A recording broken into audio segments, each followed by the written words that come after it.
Tout commence en pleine cérémonie de couronnement. Voici le pape Otto Ier, un visage d'ange et une chevelure digne d'une pub pour shampoing. Le voilà qui dépose la couronne sur la tête du tout nouvel empereur, Heinrich Carlos II. La scène respire la solennité entre les pétales de fleurs et la majesté de la cathédrale, mais ne vous fiez pas aux apparences, nous sommes dans l'empire de Camelot, un endroit où la foi pèse bien plus lourd que la raison. La religion officielle, le cétonisme, prêche que l'amour est l'unique voie et que la fertilité est un sport national. Les vitraux sont d'ailleurs très clairs, le Dieu de l'amour veut que tout le monde s'aime et peuple la terre comme s'il s'agissait d'une compétition. Avec un tel marketing, l'Église domine chaque aspect de la vie et à sa tête se trouve Otto, un jeune homme qui a gravi les échelons à une vitesse suspecte avec sa petite tête de « j'ai jamais cassé un œuf ». La cérémonie à peine finie, les rumeurs vont bon train. On raconte que le pape est un expert pour séduire les archevêques afin de déterrer leurs dossiers sales et s'emparer de leurs postes. Pour le peuple, c'est un envoyé du ciel, mais en réalité, c'est un requin qui a compris qu'un sourire angélique ouvre plus de portes qu'un pied de biche, surtout quand il dégage cet air de « je peux pécher pour nous deux ». De son côté, Heinrich l'observe de loin avec une envie de lui coller une baffe qu'il a bien du mal à dissimuler. L'empereur sait que pour gagner, il faut connaître son rival, et ce pape lui semble être un individu détestable qui marche sur la tête. En s'approchant pour le saluer, Otto, avec un calme exaspérant, lui glisse que c'est un honneur d'être présent pour l'avenir de l'Empire. Heinrich lui répond les dents serrées, feignant d'avoir besoin de ses conseils puisqu'il fait ses premiers pas sur le trône. C'est là qu'Otto sort son manuel de l'amour et lui rappelle que sa priorité absolue est de donner beaucoup d'affection à son peuple. Et par affection, il entend se mettre à fabriquer des héritiers à la chaîne pour bénir le sang royal. L'empereur quitte la salle en bouillant de rage, convaincu que le chef de son église est un pervers qui confond la foi avec un casting de mannequins. Le pauvre, il vient de prendre ses fonctions et doit déjà gérer un pape qui a moins de pudeur qu'un lapin au printemps. Tentant de se calmer, Heinrich sort prendre l'air, mais il découvre que les jardins ressemblent à un hôtel de passe. Il surprend un couple en plein ébat dans les buissons, invoquant le nom de Dieu pour rythmer l'acte.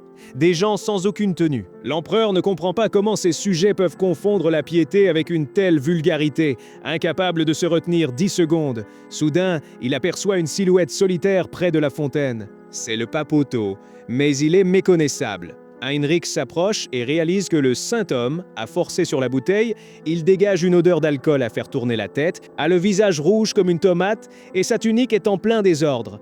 L'homme essaie de se lever, mais il a l'équilibre d'un flanc et manque de s'étaler de tout son long. Heureusement, l'empereur a des réflexes et le rattrape avant le désastre. C'est alors que le blond lui décoche un sourire qui le laisse de marbre.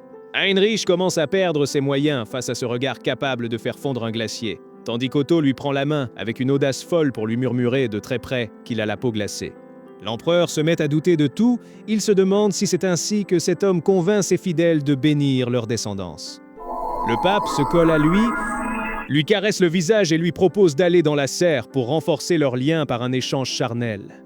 En gros, il le drague de la manière la plus spirituelle possible, mais c'est là que l'impensable arrive. Après maints examens médicaux et bien des détours, la conclusion tombe, implacable sa sainteté, le guide suprême de la foi et modèle de pureté, est enceinte. Il a pris la doctrine de la fertilité tellement à cœur que son corps a décidé de lancer la production tout seul, oubliant le léger détail qu'il est un homme.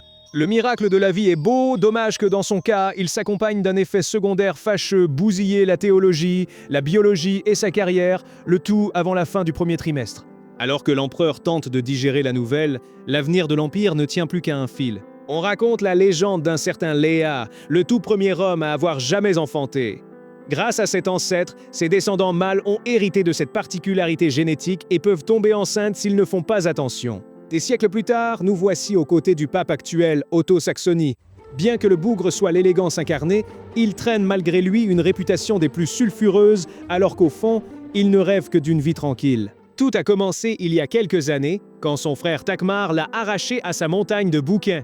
Alors qu'Otto s'imaginait déjà en petit curé de campagne entouré de fleurs, son frère, lui, voyait les choses en grand, il lui fallait un homme de confiance au Vatican pour garder l'empereur sous sa coupe. Jusqu'au jour de l'élection du nouveau pape, Otto a tout fait pour essayer de passer inaperçu. Mais quand l'évêque a hurlé son nom, il a bien cru que son cœur allait lui sortir par la bouche. Lui qui visait une petite promotion sans histoire, il n'aurait jamais pensé finir à la tête de l'Église. Le coupable n'est autre que son frère, qui avoue sans la moindre gêne avoir tout simplement acheté le titre.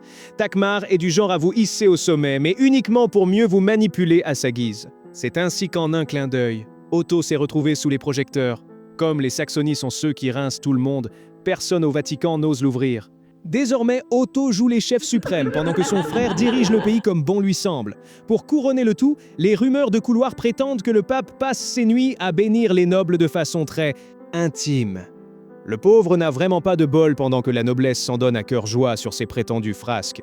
Lui ne se doute de rien. Il n'a jamais touché personne et vit comme un prisonnier de luxe. Il ne comprend pas comment il a pu devenir le roi de la débauche aux yeux de tous. Même si le Vatican interdit l'alcool, les mauvaises langues redoublent d'imagination pour lui inventer une vie de vice. Alors que tout le monde l'imagine en pleine fête, le pauvre gars s'enterre sous ses livres, totalement dépassé par le fossé entre sa vie et sa légende. C'est à ce moment précis que le nouvel empereur entre en scène. Le type est l'assurance même beau gosse, charismatique et doté d'un sourire de pub qui fait qu'Otto se sent comme un imposteur. Assis près d'une fontaine, le pape rumine au sujet de Takmar en attendant son arrivée. Son frère est du genre à vous donner une petite tape dans le dos avant de vous jeter au lion, juste pour s'assurer que vous tombiez avec classe. Accablé par ce poids, Otto ne demande qu'une chose: qu'on lui fiche la paix.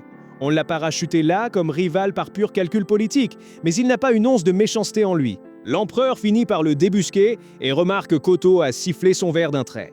Avec son petit sourire de vainqueur, il lui demande s'il y a une raison particulière à cette envie de boire en sa compagnie.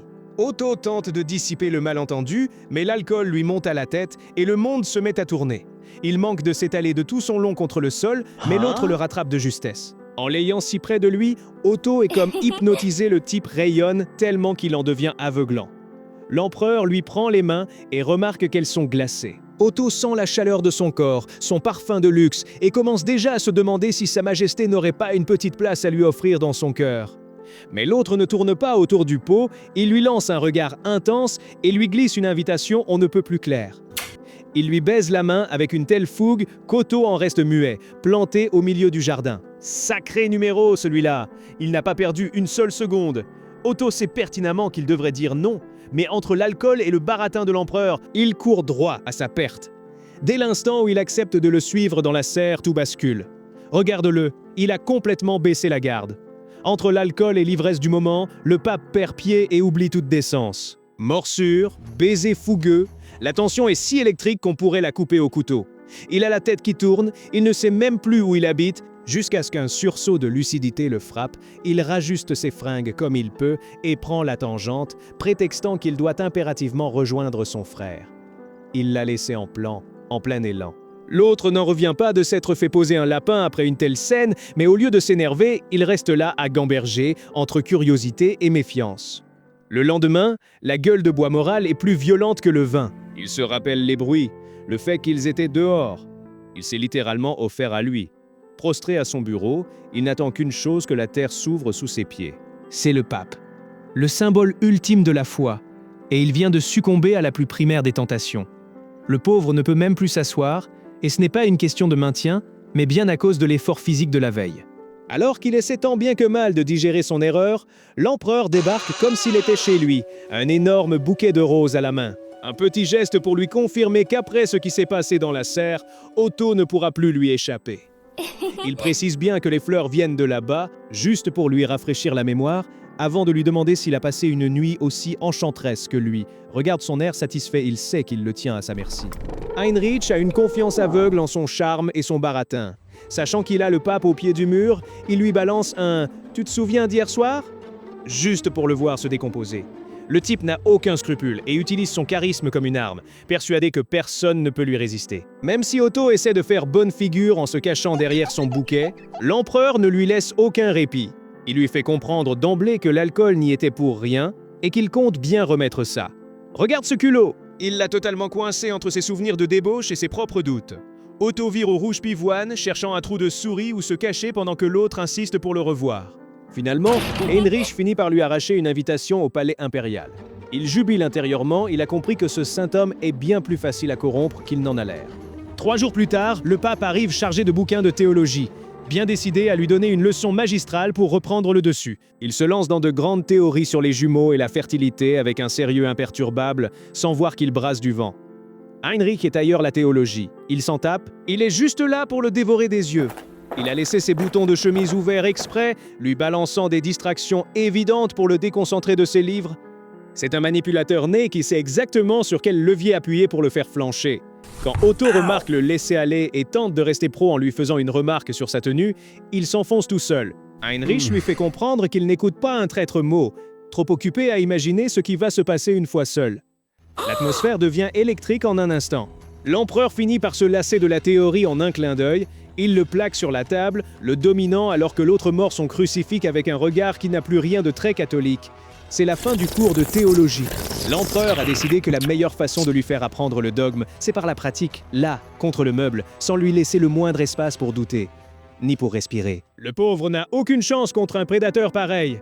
Ouf, ce cours de théologie était tout sauf catholique. Et puisque l'empereur sait exactement sur quelle corde appuyer pour faire perdre les pédales au héros, faites comme lui. Explosez-moi ce bouton like pour qu'on défonce l'algorithme. Abonnez-vous et dites-moi en commentaire quel autre manhwa vous aimeriez que je vous raconte. Allez, portez-vous bien!